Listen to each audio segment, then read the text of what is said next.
Salam sejahtera semuanya kepada para penonton tanya jawab yang berbahagia. Semoga video ini bisa memberikan pengetahuan dan edukasi kepada para penonton, dan jangan lupa untuk like dan subscribe channel ini ya. Selamat malam, Bang Khalika. Ya, bentar ya. Ya. Bisa buka kamera? Bisa, bentar.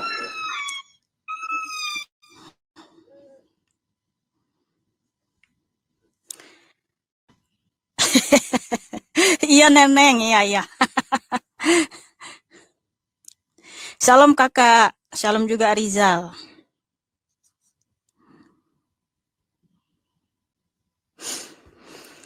Selamat malam, Bang Nengson Christmas. Salam juga adikku, terima kasih sudah bergabung. Ya, silakan Bang Adera. Itu di mute, Bang. Buka mikrofonnya. Ya, silakan Bang. Langsung aja kita bertanya, boleh? Ya, boleh, silakan. Ingin nanya nih. Iya. Jika Yesus tidak mati, umat Kristen ada Tuhan nggak?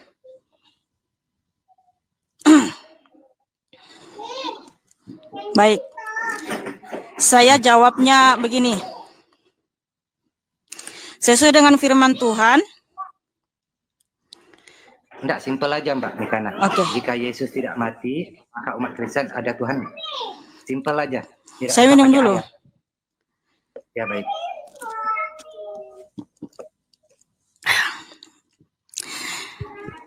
Sesuai dengan yang tertulis dalam Alkitab 1 Korintus 15, jika Tuhan Yesus Kristus tidak mati dan bangkit, maka semua umat manusia di dunia ini sia-sia dan tidak akan pernah mengalami kebangkitan untuk hidup yang kekal.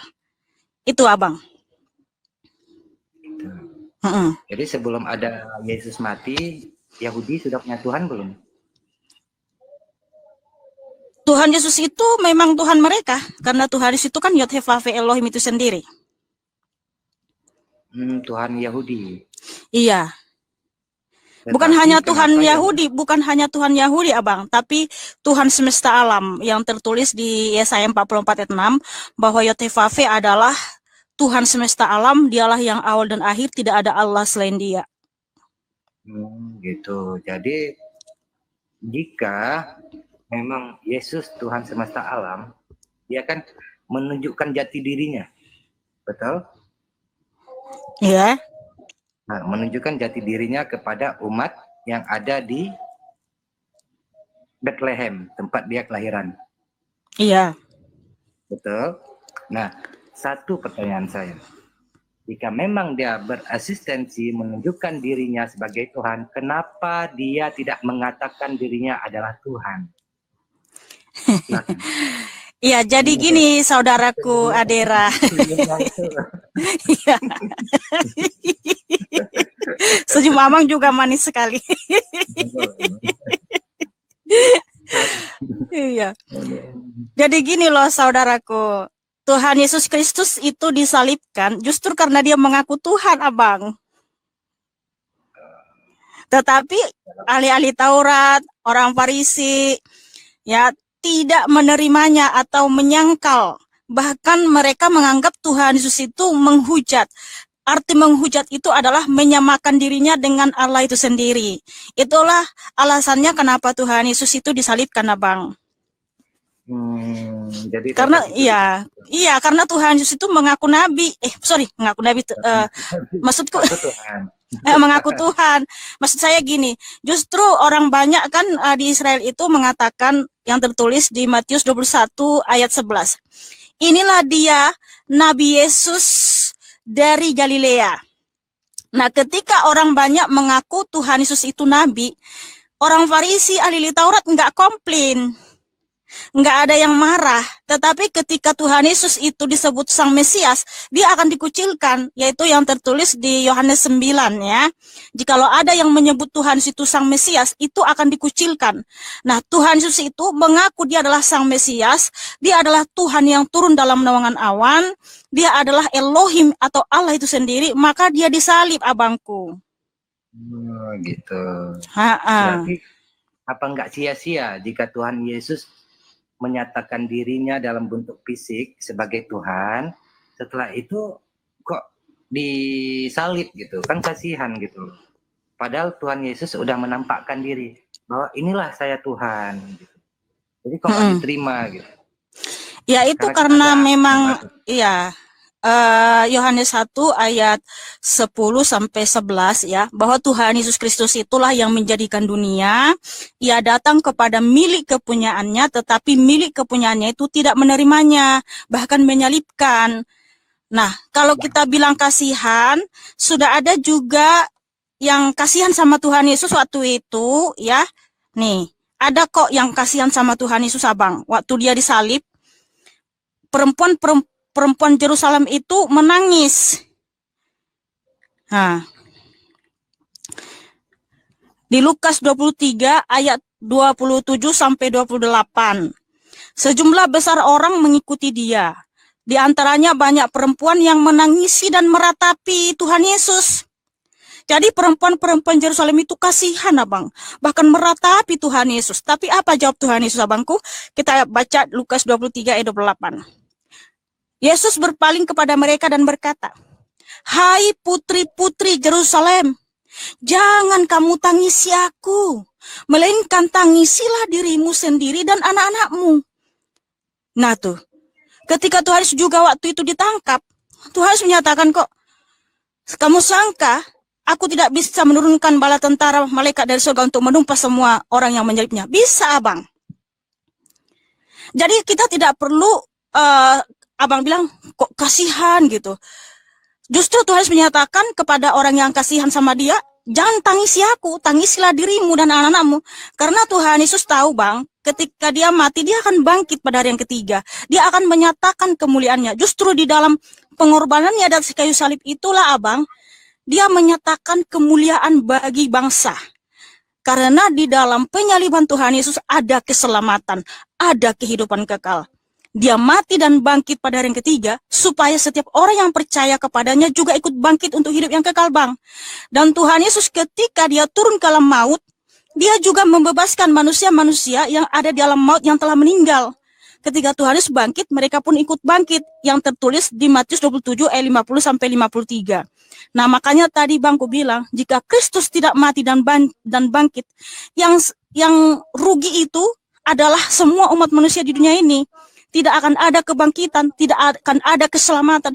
Kita selamanya akan mati kekal dalam dosa-dosa kita di neraka. Jadi Tuhan Yesus itu menyelamatkan kita dari kutuk kematian supaya kita enggak masuk neraka, tetapi kita masuk surga untuk hidup yang kekal bahagia dalam kemuliaan Kristus, Abang. Nah, seperti itu, Abangku. Oh. Jadi sedikit lagi nih. Ya, silakan. Kan Yesus hidup dari umur 0 sampai dengan 33 tahun, betul? Iya, kenosisnya, Abang. Kenosisnya sebagai wujud dari manusia. Kenosisnya ketika datang mengosongkan diri sendiri dan datang dalam rupa manusia. Anak manusia, iya. Baik. Jadi dari kisah Tuhan Yesus, mulai dari ditiupkan dan disampaikan firman oleh Allah Bapa kepada Maria hingga umur 12 tahun ada riwayatnya. Dan sampai dengan umur 13 tahun dengan 29 tahun riwayatnya hilang. Dan kembali lagi di umur 29 sampai dengan 33 tahun. Dan tiba-tiba diangkat menjadi Tuhan. Nah, pertanyaan saya, apakah ada, saya nggak memframingkan ya, apakah ada satu ayat saja yang mengatakan masa Yesus di masa senjang dari 12 sampai dengan 29 tahun di Alkitab? Silakan. Sebentar ya, Bang, sebelum saya jawab itu, saya mau tanya dulu. Tadi Abang bilang bahwa Tuhan Yesus itu ditiupkan. Emangnya emangnya di mana di dalam Alkitab bahwa Tuhan Yesus itu ditiupkan? Ditiupkan rohnya ke Maria. Iya, di mana itu ada tertulis, Abang? Di Alkitab kayaknya tuh. Saya sudah baca Alkitab berulang-ulang, Abangku, tapi saya tidak pernah temukan bahwa Tuhan Yesus itu ditiupkan ke rahim Bunda Maria, tidak ada. Jadi diapain Mbak Mika? Oke, kita baca ya. di Ya. Lukas 1. Jadi tidak ada Baik. sistem tiup meniup Tapi gitu ya. balik ke pertanyaan Mbak ya. Tapi balik ke pertanyaan. Iya. Jadi kita harus luruskan dulu Abang supaya jangan bernarasi liar terhadap iman Kristen. Terima kasih adikku, Tuhan Yesus memberkati. Di Lukas 1 ayat 26 sampai 38, ketika malaikat Gabriel menyampaikan pesan kepada Bunda Maria bahwa Bunda Maria akan mengandung dan melahirkan seorang anak laki-laki dan dia hendaklah Maria menamai dia Yesus. Dan Yesus Kristus akan disebut anak Allah yang Maha Tinggi, dan Tuhan Allah akan mengaruniakan kepadanya tahta Daud bapa leluhurnya, dan Tuhan Yesus akan menjadi raja dan kaum keturunan Yakub sampai selama-lamanya, dan kerajaannya tidak akan berkesudahan. Nah, Bunda Maria mengatakan seperti ini, bagaimana hal itu terjadi kepada diriku sementara aku belum pernah tidur sama laki-laki?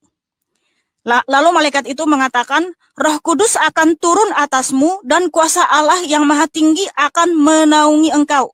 Jadi Roh Kudus itu yang turun, yang hadir di dalam tubuh Bunda Maria, karena Roh Kudus itu adalah Allah yang Maha Tinggi yang menaungi, yang menaungi tubuh Bunda Maria. Seperti itu Abang. Jadi nggak ada tiup meniup Abang. Iya. Cara apa itu? Allah Bapa menaruh janin di tempat Maria itu dengan cara bagaimana? Bukan menaruh janin, artinya roh Allah itu, Allah itu kan roh. Eksistensi atau keberadaannya Allah itu adalah roh. Nah, dia turun atau datang ke tubuh Bunda Maria dan berkenosis menjadi anak manusia. Jadi roh Allah itu sendiri yang hadir di tubuh Bunda Maria. Bukan ditiup, bukan ada oknum lain. Tetapi ingat Abang, ketika roh Allah itu hadir dalam tubuh Bunda Maria, dan dia meminjam rahim Bunda Maria menjadi anak manusia, roh Allah itu tidak pernah jadi kurang atau habis atau kosong. Dan roh Allah itu tetap ada di surga, ada di segala dimensi dalam waktu yang bersamaan ketika juga dia ada di dalam tubuh Bunda Maria atau di bumi selama menjadi daging selama 33 tahun, Abang. Jadi seperti itu. Berarti tidak ada berjumpanya sel sperma dan ovum ya? Oh jelas tidak Abang. Tadi kan saya sudah jelaskan, Bunda Maria mengatakan bagaimana hal itu terjadi kepadaku sementara aku kan belum pernah tidur sama laki-laki. Maria mengatakan gini, bagaimana bisa aku mengandung, kan aku belum pernah tidur sama laki-laki. Nah, malaikat mengatakan kuasa Elohim yang Maha Tinggi akan menaungi engkau dan Roh Kudus akan turun atasmu. Jadi Roh Kudus itu yang berkenosis menjadi anak manusia di rahim Bunda Maria.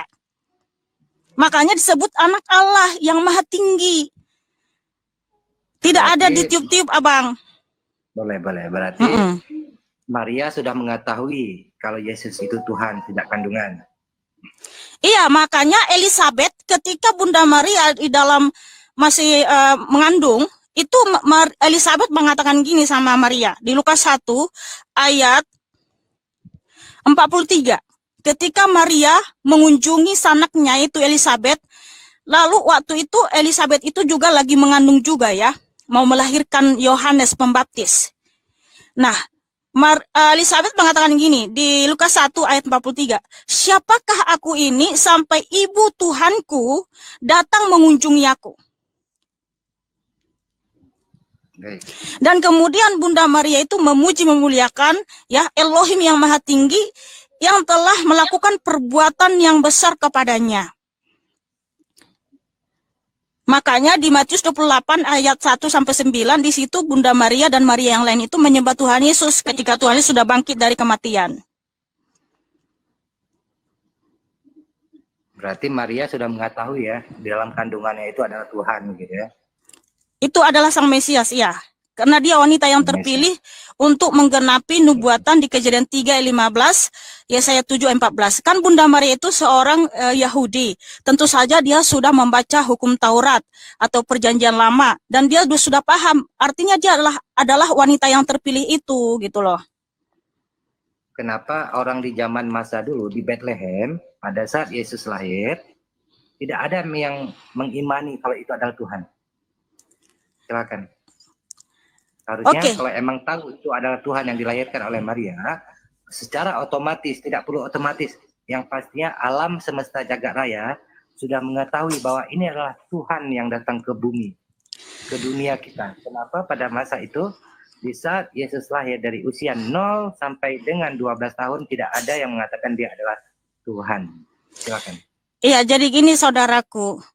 Kenapa Elizabeth itu bisa mengatakan Ibu Tuhanku datang mengunjungi aku? Karena dia dipenuhi Roh Kudus, yaitu di Lukas 1 ayat 41. Dan ketika Elizabeth mendengar salam Maria, melonjaklah anak yang di dalam rahimnya, dan Elizabeth pun penuh dengan Roh Kudus. Jadi hanya orang tertentu saja abang yang tahu bahwa yang dikandung Maria itu adalah Sang Mesias. Nah, makanya Tuhan Yesus memberitakan kedatangannya kepada umat Israel. Ada yang percaya, tetapi banyak juga yang tidak percaya. Nah, justru karena ahli Taurat dan Farisi itu tidak percaya bahwa Tuhan Yesus adalah Tuhan, maka mereka salibkan, Abang. Kalau orang Yahudi, yaitu Farisi dan ahli Taurat percaya, Bang, mereka nggak akan menyalibkan Tuhan Yesus ketika Tuhan Yesus mengaku dia adalah Tuhan itu, gitu loh. Iya, Abang. Justru karena orang Farisi ahli Taurat itu karena nggak percaya sama Tuhan Yesus, maka mereka salibkan. Tetapi kalau yang gimana? Salah apanya? Paulus orang Farisi bukan? Waktu itu kan Paulus itu belum dipilih menjadi rasul. Jadi tidak semua mengetahui kalau itu adalah Tuhan yang akan dilahirkan ya. Sedangkan murid-muridnya saja, Bang, mereka masih ada yang belum mengerti sesungguhnya siapa Tuhan Yesus, ya. Murid-muridnya saja waktu itu, bahkan ketika Tuhan Yesus bertanya, ya, di Matius 16 ayat 13 sampai 19. Setelah Yesus tiba di daerah Kaisarea Filipi, ia bertanya kepada murid-muridnya, kata orang, siapakah anak manusia itu? Ya, anak manusia itu ya Tuhan Yesus. Jawab mereka. Ada yang mengatakan Yohanes Pembaptis, ada juga yang mengatakan Elia, ada pula yang mengatakan Yeremia, atau salah seorang dari para nabi. Nah, lihat tuh, murid-muridnya saja ya, mereka belum mengetahui pasti gitu loh ya. Mata rohani mereka belum dibukakan siapa sebenarnya Tuhan Yesus. Makanya mereka bilang, ada yang bilang engkau adalah Yohanes Pembaptis, adalah nabi dan segala macam gitu ya. Tetapi Tuhan Yesus tidak puas karena apa? Karena dia memang bukan nabi ya, bukan Yohanes, bukan Yeremia. Lalu Tuhan Yesus bertanya lagi, tetapi apakah kamu, apa katamu, siapakah aku ini? Nah, di situ waktu itu Rasul Petrus dipenuhi dengan kuasa Roh Kudus, makanya Rasul Petrus bisa mengatakan, engkau adalah Mesias, anak Allah yang hidup. Nah, makanya Tuhan Yesus menyatakan kepada Petrus, berbahagialah engkau Simon bin Yunus, sebab bukan manusia yang menyatakan itu kepadamu, melainkan Bapakku yang di surga. Jadi waktu itu Rasul Petrus dipenuhi kuasa Roh Kudus, maka dia bisa mengatakan bahwa Tuhan Yesus adalah Sang Mesias, anak Allah. Tetapi ketika Tuhan Yesus sudah mati dan bangkit, Abang, lalu Tuhan Yesus membukakan mata rohani para rasul, makanya para rasul itu, disitulah mereka percaya bahwa yang datang ke dunia itu adalah Yotevah Elohim sendiri. Makanya Rasul Thomas mengatakan sama Tuhan Yesus di Yohanes 20 ayat 28, ya Tuhanku dan Allahku. Nah, seperti itu. Setelah Tuhan bangkit dari kematian, Bang, barulah seluruh rasul-rasul itu percaya dan mereka melihat langsung ya anak Allah yang hidup ya, dia adalah Allah yang datang ke dunia. Makanya mereka memberitakan Injil bahwa Yesus Kristus adalah Tuhan dan Allah. Nah, seperti itu, Abang. Yesus pada saat usia kecil, usia anak-anak, para rasulnya itu di usia berapa? Para rasul itu ya waktu itu masih anak-anak juga. Masih anak-anak juga. Maksudnya para rasul itu ya sejaman waktu Tuhan Yesus berkenosis. Berarti waktu Yesus umur 1 hari setelah lahir di dunia sampai dengan umur 12 tahun hingga hilang kisahnya. Berarti para rasul di kisaran umur itu juga berarti ya? Iya. Ya. Berarti mereka belum mengetahui kalau ini adalah Tuhan yang hadir di hadapan mereka. Belum, karena kan para rasul itu dipilih Tuhan Yesus ketika Tuhan Yesus dalam kenosisnya umur 30. Apakah Yesus di usia 0 sampai 12, apakah ada berkomunikasi dengan Allah Bapa dan Roh Kudus? Berkomunikasi. Dia adalah Elohim itu sendiri, ya tentu saja Roh Allah itu, segala kepenuhan Allah itu ada di dalam dia ya. Kita dulu ya.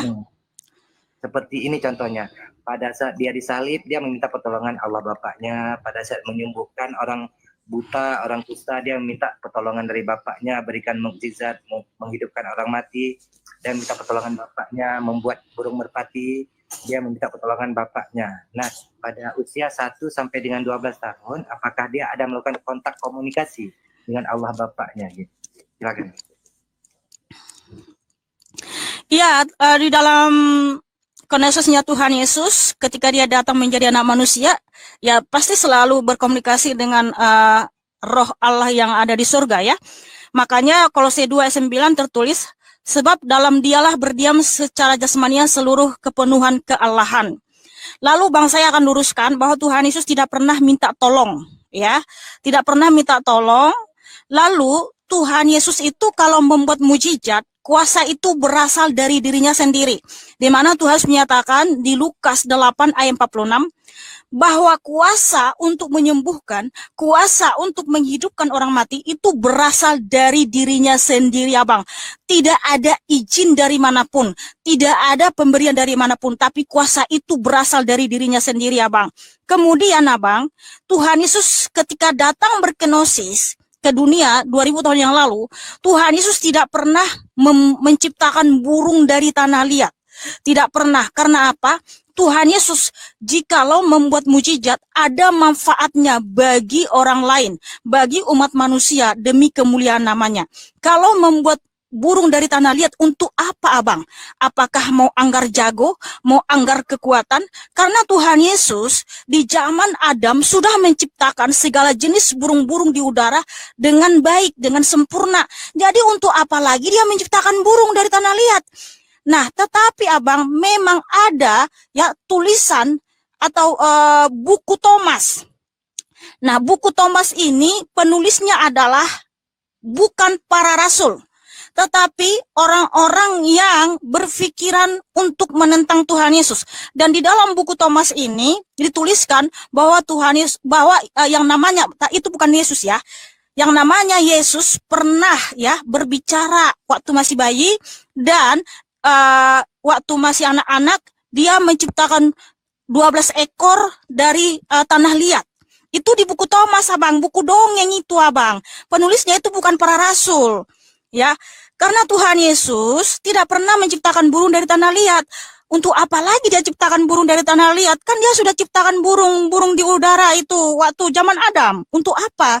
Tuhan Yesus itu tidak perlu anggar-anggar jago. Makanya Tuhan Yesus membangkitkan Lazarus, itu ada manfaatnya, ada kegunaannya, karena Marta dan Maria itu ya, mereka menangis sedih juga untuk ya supaya orang Yahudi percaya bahwa dia adalah Sang Mesias itu.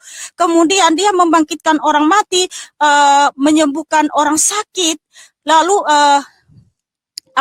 menciptakan roti dan ikan untuk dimakan 5.000 orang laki-laki, lalu menyembuhkan menciptakan mata yang baru bagi orang buta. Itu semua ada manfaatnya bagi umat manusia untuk kemuliaan namanya, bang. Nah, seperti itu, abangku. Yesus kan Tuhan semesta alam. Betul, saudaraku. Namanya kita kenal semenjak dia dilahirkan. Ya kan, semenjak dia dilahirkan kita kenal kan. Allah Bapa mengatakan berilah namanya Yesus, betul? Ya, dia sendiri yang menyatakan bahwa namanya adalah Yesua. Berilah nama dia Yesua. Nah, jika memang Yesus adalah Tuhan semesta alam, mengapa nih? Ya, kalau belum nikah, tak nikahin loh. Hah? Macam mana, bang? Bingung saya nih, apa nih, bang? Nah, jadi fokus, abang, fokus. Jadi selama hidupnya kok hanya berkeliling di Israel saja gitu. Padahal ya, manusia pada waktu itu sudah tersebar luas di seluruh penjuru bumi.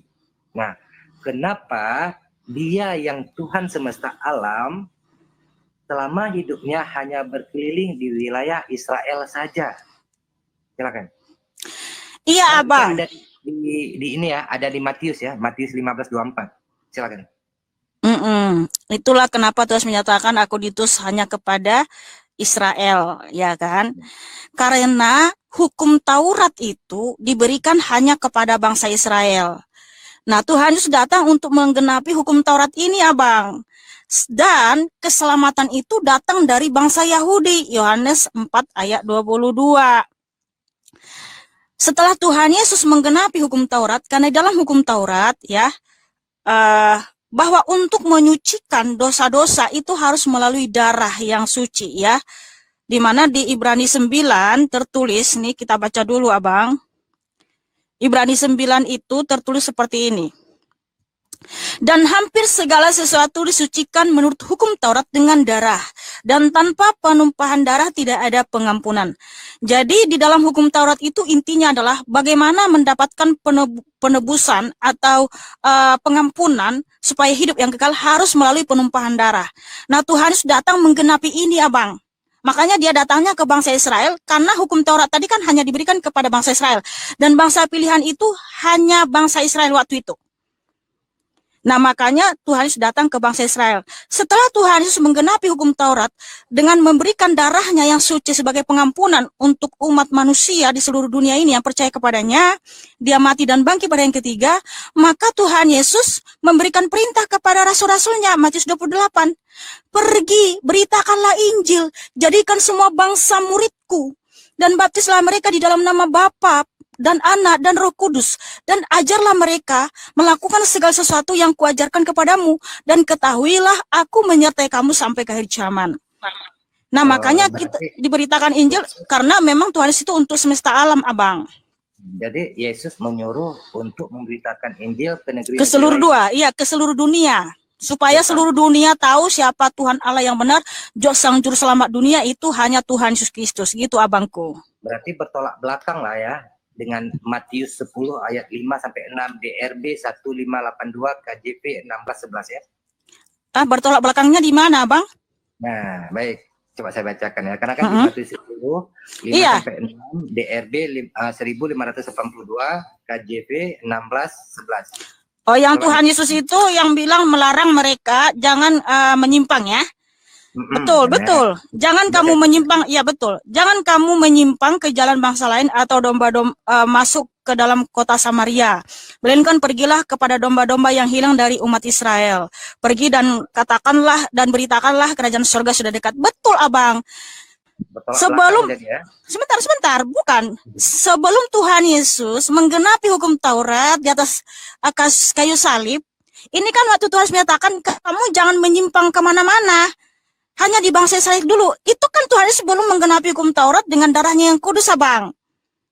Nah, setelah Tuhan Yesus menggenapi hukum Taurat dengan darahnya yang kudus di atas kayu salib, maka Tuhan Yesus telah membatalkan hukum Taurat, merobohkan tembok pemisah. Dan di dalam diri Tuhan Yesus tidak ada yang najis, semua suci. Makanya Tuhan Yesus telah menyucikan kita melalui darahnya yang kudus seluruh umat manusia yang percaya kepadanya. Sehingga dengan begitu Tuhan Yesus menyuruh rasulnya untuk memberitakan Injil ke seluruh dunia, Bang. Makanya lihat konteks di dalam menafsir Alkitab itu, Abang. Kita harus lihat konteksnya. Jangan hanya karena satu ayat gini langsung kamu simpulkan, oh ternyata nggak bisa. Lihat dulu, Bang, konteksnya itu karena apa. Waktu itu di Matius 10, Tuhan Yesus kan belum disalib. Bahkan sebelum Tuhan Yesus disalib, beberapa kali Tuhan Yesus menyatakan kepada rasulnya ya, jangan kamu katakan kepada orang-orang siapa aku ini. Jadi di Matius ini kata-kata siapa nih berarti? Kata Tuhan Yesus. Kata Tuhan Yesus kan, tapi konteksnya waktu itu Tuhan Yesus belum disalib. Murni dari Tuhan Yesus. Berarti Tuhan Yesus berdusta. Walah, bukan berdusta, artinya sebelum Tuhan Yesus menggenapi hukum Taurat, di atas kayu salib dia mati dan bangkit, para rasul itu nggak boleh menyimpang dulu ke bangsa-bangsa lain. Jadi pemberitaan itu mulai dari Yerusalem dulu, dari Israel gitu loh. Berarti sebelum disalib ya? Iya, tapi setelah Tuhan Yesus menggenapi hukum Taurat, dia mati dan bangkit, baru ke seluruh dunia, Bang. Dia harus genapi dulu semua hukum Taurat ini melalui kematian dan kebangkitannya. Berarti Yesus menggenapkan hukum Taurat supaya sempurna. disempurnakan dengan darahnya yang kudus. Karena di hukum Taurat itu, cara untuk mendapat pengampunan kan harus melalui darah domba yang tak bercela. Ya kan? Jadi darah domba ini adalah tipologi atau gambaran tentang darah Kristus yang akan mengampuni dosa-dosa kita. Boleh nggak saya tahu apa-apa aja tuh hukum Taurat? Hukum Taurat itu ada 613 hukum. Dan di antaranya itu tentang pengampunan dosa melalui korban darah domba yang dipercik darahnya di mezbah, di bait suci. Itu salah satunya. Iya. Kurban, ya? Iya, kurban darah domba. Nggak mesti manusia ya. Loh, ngapain kamu manusia kurbankan? Emang manusia bisa mengampuni dosamu? Orang manusia aja udah berdosa. Itu Tuhan Yesus manusia korbankan diri bagaimana? Tuhan Yesus itu Tuhan yang datang dengan tubuh dan darahnya sendiri. Makanya di Lukas 2 ayat 11, firman Tuhan, hari ini telah lahir bagimu yaitu juru selamat Kristus Tuhan di kota Daud. Tuhan Yesus itu datang ya menjadi, kenapa disebut anak manusia? Karena dia datang melalui Bunda Maria. Tetapi dia adalah Tuhan itu sendiri. Dia datang dengan tubuh dan darahnya sendiri. Bahkan kita manusia ini diciptakan menurut gambar dan rupa Tuhan Yesus Kristus. Bukan Tuhan Yesus yang niru rupa kita, tapi kitalah yang niru rupa Tuhan Yesus.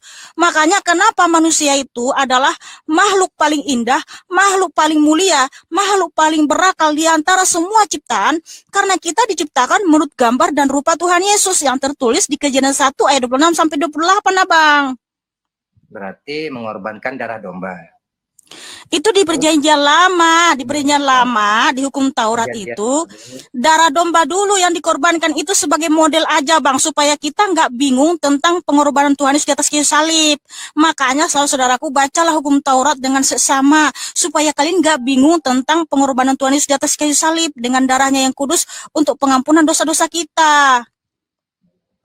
Baik. Kita anggaplah Tuhan Yesus emang mengorbankan dirinya. Bukan dianggap, memang itu fakta, Bang. Bukan kita anggap. Baik, jika begitu kan, jadi ingat nggak waktu Yesus membangkitkan Lazarus? Ingat? Iya, saya ingat ayatnya. Tahu? Saat Yesus membangkitkan Lazarus dari dalam kubur, kan itu di depan umat Israel ya? Iya, betul. Kenapa jika memang Tuhan Yesus adalah Tuhan semesta alam, maha besar, maha kuasa, tanpa harus meminta kehendak dari Bapaknya, tanpa harus meminta pertolongan dari Bapaknya, kenapa pada saat Tuhan Yesus membangkitkan Lazarus dari dalam kubur di depan umat Israel memohon pertolongan Bapa? Silakan. Di mana di situ Tuhan memohon pertolongan? Nah, coba baca Yohanes 11, 41-44. Oke. Maka mereka mengangkat batu itu, lalu Yesus menengadah ke atas dan berkata, Bapa, aku mengucap syukur kepadamu karena engkau telah mendengarkan aku. Aku tahu bahwa engkau selalu mendengarkan aku, tetapi oleh karena orang banyak yang berdiri di sini mengelilingi aku mengatakannya supaya mereka percaya bahwa engkaulah yang telah mengutus aku. Di situ di mana Tuhan Yesus meminta pertolongan. Justru di sini Tuhan Yesus sedang menggenapi nubuatan di Ulangan 32 ayat 40. Oke, saya baca ya. Kan di sini Tuhan Yesus menengadah tangannya ke langit, toh? Ya. Di sini Tuhan Yesus ya sedang menggenapi nubuatan di Ulangan 32. Kita baca ya. Ulangan 32 ayat 40. Saya baca mulai ayat 39 ya. Inilah Tuhan Yesus sedang menggenapi nubuatan bahwa dialah yang mematikan dan menghidupkan. Lihatlah sekarang bahwa akulah dia. Tidak ada Allah kecuali aku. Akulah yang mematikan dan yang menghidupkan. Aku telah meremukkan tetapi akulah yang menyembuhkan. Dan seorang pun tidak ada yang dapat melepaskan dari tanganku. Sesungguhnya aku mengangkat tanganku ke langit dan berfirman, demi aku yang hidup selama-lamanya. Nah, kenapa Tuhan harus menyatakan seperti itu pada waktu dia mau membangkitkan Lazarus? Supaya orang-orang Farisi, ahli-ahli Taurat itu percaya bahwa Tuhan Yesuslah ya Mesias yang telah dijanjikan itu. Dan dia adalah Yotefafi yang datang ke dunia yang telah berfirman di Ulangan 32 ayat 39-40 bahwa akulah dia. ketika dia datang ya menjadi daging, Yotevave Elohim sudah menyatakan akulah dia. Lalu ketika Yotevave Elohim mengatakan ketika aku mengangkat tanganku ke langit, demi aku yang berfirman selama-lamanya. Ya dia tetap dia, saudaraku. Jadi tidak ada di situ minta pertolongan. Justru Tuhan Yesus sedang menggenapi nubuatan di Ulangan 32 ayat 39 sampai 40. Haleluya, haleluya. Makanya tadi saya sudah kutip ayat Lukas 8 ayat 46 bahwa kuasa itu berasal dari dirinya sendiri, Abang. Wow, haleluya, haleluya. Saat Yesus mengadakan pertolongan dan gini, kan? Benar kan? Berarti dia berdoa kan? Memohon pertolongan kan, benar? Di mana di situ memohon pertolongan? Di sini menggenapi nubuatan tadi udah saya bacakan ayatnya, oi. Betul, benar. Oke, bentar. Saya ulang lagi. Silakan. Iya. Sesungguhnya aku mengangkat, aku ini Yotevave, mengangkat tanganku ke langit. Kepada siapa? Ya, menengadah ke langit. Demi berfirman, demi aku yang hidup selama-lamanya. Ini Yotevave mau menyatakan kepada umat Israel, dia akan datang sebagai Mesias. Dan ketika dia mengangkat tangan ke langit, dia mematikan dan membangkitkan. Yotevave Elohim kan sudah menyatakan, akulah dia. Paham gak sih? Berarti Yesus berdoa kepada Yesus. Yesus, tolonglah bantu aku Yesus. Tuhan Yesus itu ya berdoa kepada roh keilahiannya yang ada di surga yang disebut Bapa. Tadi kan saya sudah mengatakan bahwa roh Allah itu kan roh. Ketika dia datang berkenosis, roh Allah itu tidak kosong di surga, tetap ada. Itulah yang disebut Bapa. Dan juga Bapa sudah menyatakan sebelum dia datang berkenosis, aku tetap dia, akulah dia gitu loh. Ketika dia datang menjadi daging atau menjadi Mesias, Yotevave Elohim atau Bapa sudah menyatakan akulah dia. Paham gak sih? Udah paham belum? Ya, makanya Tuhan Yesus itu ketika membangkitkan Lazarus, membangkitkan anak Yairus di Lukas 8, menyembuhkan orang sakit, Tuhan Yesus menyatakan Lukas 8 ayat 46, kuasa itu berasal dari dirinya sendiri. Paham? Makanya bang, saya tambahkan lagi sedikit lagi. Ketika Tuhan Yesus sudah naik ke surga, dia mencurahkan Roh Kudus kepada para rasulnya. Waktu para rasul menyembuhkan orang sakit, membangkitkan orang mati, mereka menyembuhkan dan membangkitkan dalam nama Tuhan Yesus Kristus. Wow, haleluya, haleluya. Ya, silakan cek di Kisah Para Rasul 9 ketika Rasul Petrus membangkitkan Tabita atau menyembuhkan orang sakit. Di situ Rasul Paulus itu menyatakan dalam nama Yesus Kristus. Karena Tuhan Yesus Kristus itulah Tuhan yang sejati, Abang. Baik, jika Tuhan Yesus adalah Tuhan, oleh karena pertanyaannya gini, jika Yesus adalah Tuhan, oleh karena kejadiannya sebelum Abraham, mengapa Yeremia yang juga mengalami kehidupan sebelum manusia tidak menjadi Tuhan? Silakan. Apa Yeremia gimana? Nah, jika Yesus adalah Tuhan, oleh karena kejadiannya sebelum Abraham, mengapa Yeremia yang juga mengalami kehidupan sebelum manusia tidak menjadi Tuhan? Silakan. Yeremia itu nabinya Tuhan Yesus, karena Tuhan itu kan Yotevave Elohim itu sendiri yang datang ke dunia. Dari tadi nggak paham-paham ya, Bang. Baik, makanya Tuhan Yesus menyatakan di Matius 23:34, aku mengutus nabi-nabi, para ahli kitab dan orang-orang bijaksana. Karena Tuhan itu adalah Yotevave Elohim itu sendiri, Abang. Baik, Yeremia 1 ayat 4-5. Firman Tuhan datang kepadaku. Yeremia berkata, bunyinya, sebelum aku membentuk engkau dalam rahim ibumu, aku telah mengenal engkau. Dan sebelum engkau keluar dari kandungan, aku telah menguduskan engkau. Aku telah menetapkan engkau menjadi nabi bagi bangsa-bangsa. Nah, silakan, mohon penjelasannya. Wow, haleluya, haleluya. Itu Tuhan Yesus prakenosis, karena dialah Yotevave Elohim sendiri. Artinya bahwa Tuhan Yesus itu mengenal kita ya. Jangankan hanya Yeremia, seluruh umat manusia ini Tuhan Yesus kenal sebelum kita ada di dalam kandungan ibu kita. Ya, karena dialah yang membentuk manusia sejak dalam kandungan. Yesaya 44 ayat 24. Gitu maksudnya, Bang. Berarti firman Tuhan pernah datang juga ke Yeremia gitu ya. Ya, karena Yeremia itu nabinya Tuhan Yesus, abangku. Berarti bukan sama Yesus aja, kan firman menjadi daging. Kalau Yeremia firman jadi Walah. Enggak ada Yeremia itu firman jadi nabi. Yeremia itu manusia sama seperti kita, cuman dia dipilih Tuhan Yesus menjadi nabi. Gini, Bang. Tanamkan di dalam pikiranmu, Abang, bahwa Tuhan Yesus itu adalah Yotevave Elohim, pencipta langit dan bumi yang datang ke dunia.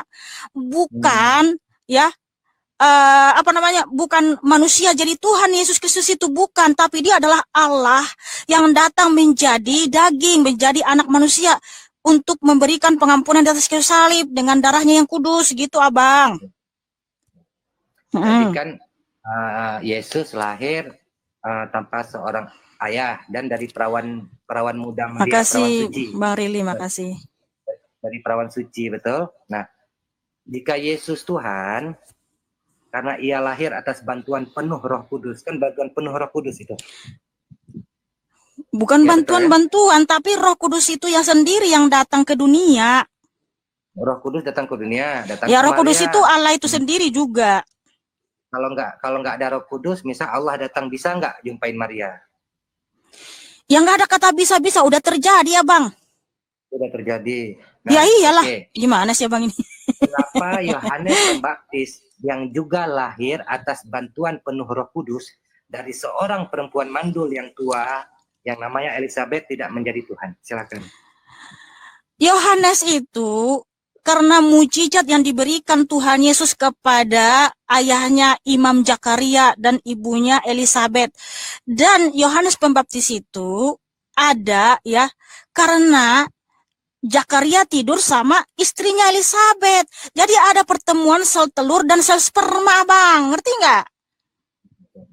Aha. Tapi mandul gimana itu? Ya kan tidak ada yang mustahil bagi Tuhan Yesus, Bang. Siapa luan lahir, Yohanes sama Yesus? Ya kalau kenosisnya, ya kalau kenosis Tuhan Yesus, ya Yohanes yang lebih duluan, gitu loh. Yohanes duluan. Kenapa nggak jadi Tuhan Yohanes ya? Yolah, kayaknya nggak nyambung banget ini Abang ini ya. Begini saja Bang ya, kiranya Tuhan Kristus, ya Allah yang Maha Kuasa memberikan kamu hikmat, karunia untuk mengerti apa yang sudah saya jelaskan ya. Terima kasih Abang, kita gantian dulu sama yang lain ya. Adonai Yeshua HaMashiach memberkatimu dan mengasihimu ya. Tepuk tangan. Diskusi bareng, benar. Oh iya. Kan asik kita diskusi gini kan, benar kan? Iya. Follow. Iya. Undang-undang ajak-ajak diskusi. Orang kita diskusi bukan diskusi debat kok. Iya, terima kasih ya Bang. Ya.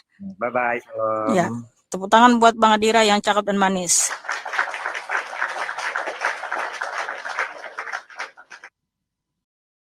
Saudara-saudara sekalian, pada video barusan yang sudah kita saksikan bersama-sama ini, ada beberapa pertanyaan tentang jika Yesus tidak mati apakah Kristen memiliki Tuhan? Sebelum Yesus mati apakah Yahudi sudah punya Tuhan? Kenapa Yesus tidak pernah mengatakan kalau dirinya Tuhan? Kenapa Yesus dari umur 12 tahun sampai 33 tahun kok tidak ada kisahnya? Apakah Bunda Maria tahu bahwa dia akan mengandung dan melahirkan Tuhan? Mengapa waktu Yesus berumur 12 tahun orang Betlehem kok tidak ada yang mengaku Yesus itu Tuhan? Ya begitulah kira-kira semua pertanyaan yang ada, lalu Mihana pun menjawab satu persatu pertanyaan tersebut, dan kita semua sudah mendengarkannya bersama-sama. Kira-kira penjelasan dari Mihana itu sesuai logika dan masuk akal atau tidak? Silahkan para penonton menilai sendiri dan tuliskan tanggapan atau pendapatnya di kolom komentar. Terima kasih. Jawabannya lihat ayat di Alkitab. Yesaya 44:6 beginilah firman Tuhan, Raja dan Penebus Israel, Tuhan semesta alam, akulah yang terdahulu dan akulah yang terkemudian, tidak ada Allah selain daripadaku.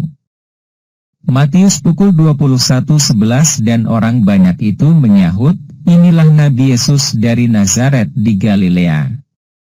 Yohanes 1, lihat perikopnya di ayat 10-11.